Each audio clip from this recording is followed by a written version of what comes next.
in 1868 under the leadership of Bishop James Alexander Shorter, organized AME churches throughout the state of Tennessee and particularly here in the city of Franklin. The AME Church had already been in existence, starting in Philadelphia. It had spread across the northern states through Ohio and Chicago, but it was just starting to make inroads into Nashville and Tennessee, really only after the Civil War. What we need to think about in the context of that was that this was in the years right after the Civil War had ended.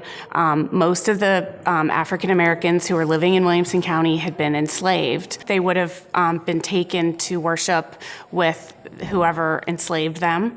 Some of them may have gone to church at the Episcopal Church, where I go, which is how I actually first got interested in researching Shorter's history. And I was researching our history and started finding references to enslaved people being baptized at St. Paul's Episcopal Church and a funeral being conducted by one of our priests. And I wanted to know more about who these people were and where they went when the Civil War ended. I think that's something that a lot of people don't realize, that most of the population at that time were African American here in Williamson County. Shorter Chapel was formed was organized in 1868, just 3 years after the end of the Civil War. And then by April of 1872, just about 4 years later, those early parishioners had saved up $1,500, which was a lot of money, and they bought the building that had belonged to the White Methodist Church.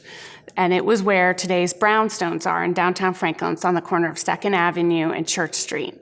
And it was a very big, very impressive building. It was like 2.5 stories tall, but it had been heavily damaged during the Civil War.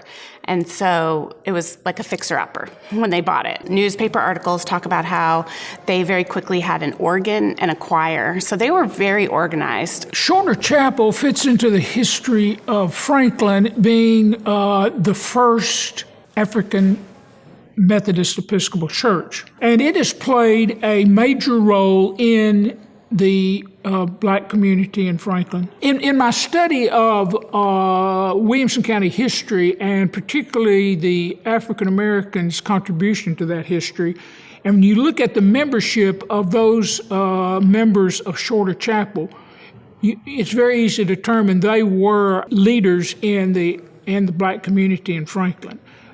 It seemed to be the church where your doctors came from. We had Dr. Johnson, Dr. Hudson. It's where your teachers came from. A long time ago, this is a professional church, We had doctors and we had nurses and we had teachers, and they were not snooty, if that's a good word. They were just Christian people, and they just helped anybody who needed help.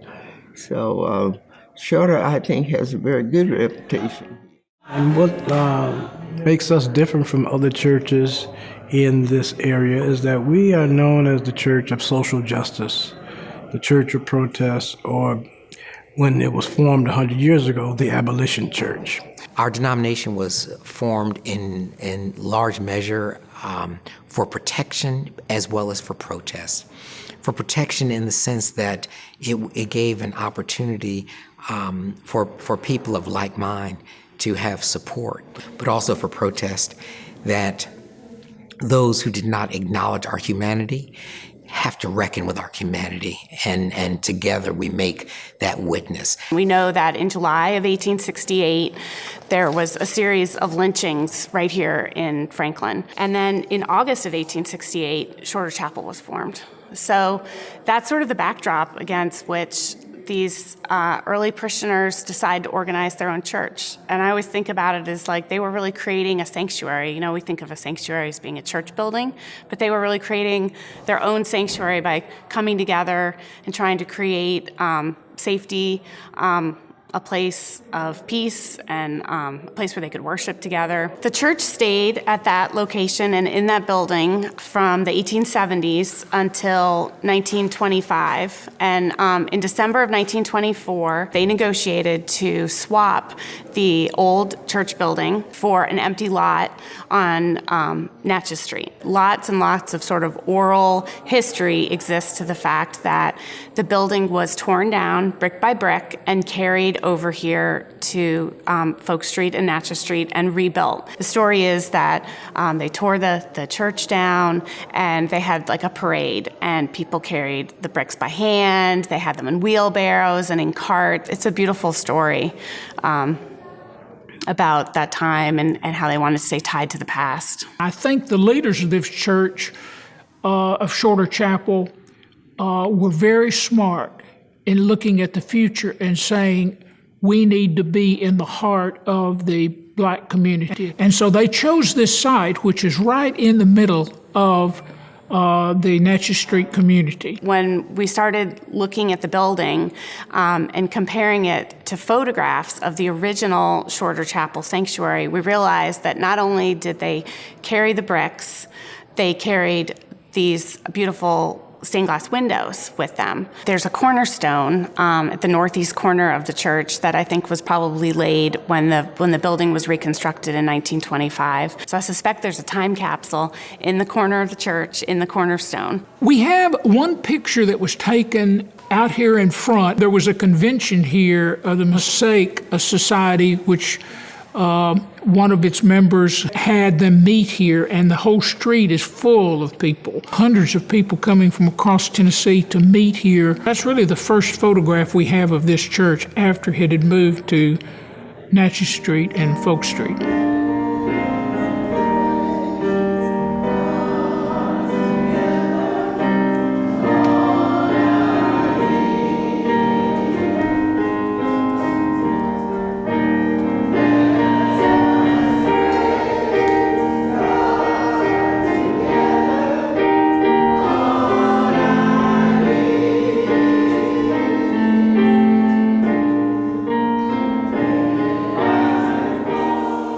Shorter Chapel is important in the history of the church because it represents a part of our legacy in terms of what we have stood for, and as well as what we've evolved to be. What you see is a place today that represents over 7 generations.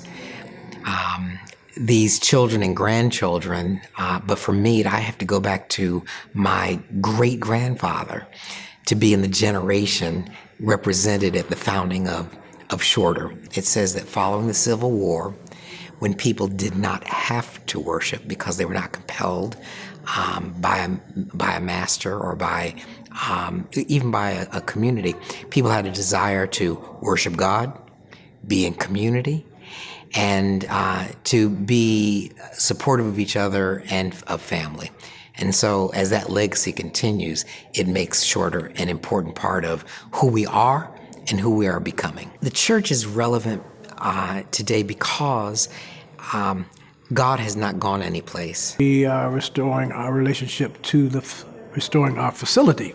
And so we have a historic property that has great community value, and our bell tower, as well as other aspects of this facility need to maintenance and upgrading. And so to preserve this property for another 150 years, we are celebrating the accomplishments, not only of the past, but also looking towards the future to make certain that we are around for another 150 years.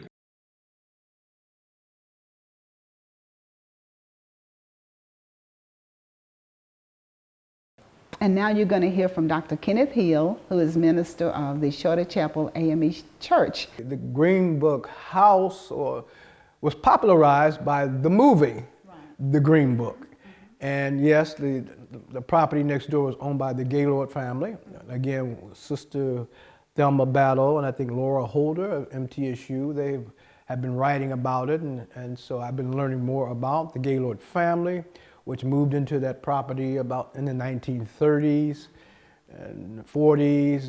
They lived in that house, and in the 50s, of course, that's when segregation was at its height, and the property, she rented out rooms in the house as a safe haven for blacks who were traveling from across the country, who would come through the South, and they needed a place to stay. Franklin, during that time of segregation, during the height of segregation, was a sundown town, and that meant that blacks should not be caught at night, and they would not be guaranteed their safety. And so, but the Green Book House was a safe house. I would call it, I would say it's equivalent to, like, during the era of slavery, we had the Underground Railroad, right? We had to travel to the north for freedom. Well, I would characterize the era of doing segregation and this Green Book House, which is the only Green Book House in the city of Franklin, as the part of the Overground Railroad. Okay, I like that. And so blacks needed a place to stay as they traveled further south. And so the Green Book, which was written by Victor Hugo, a librarian in New York, I think, published a book where it had all the safe haven sites, restaurants, black hotels, black bed and breakfasts like the Green Book House. And other places where it would be safe for African Americans to travel up and down the interstate. The Green Book location, this particular house was one of the entries in the Green Book, the tourist book. And so in 1971, she sold the property to us, to Shorter Chapel. And so we have been the owners of that property since 1971 to the present. And so when we met, she said, let's look at it. We reconsidered our decision to demolish the house and to preserve made a decision, well, let's preserve this property for posterity's sake.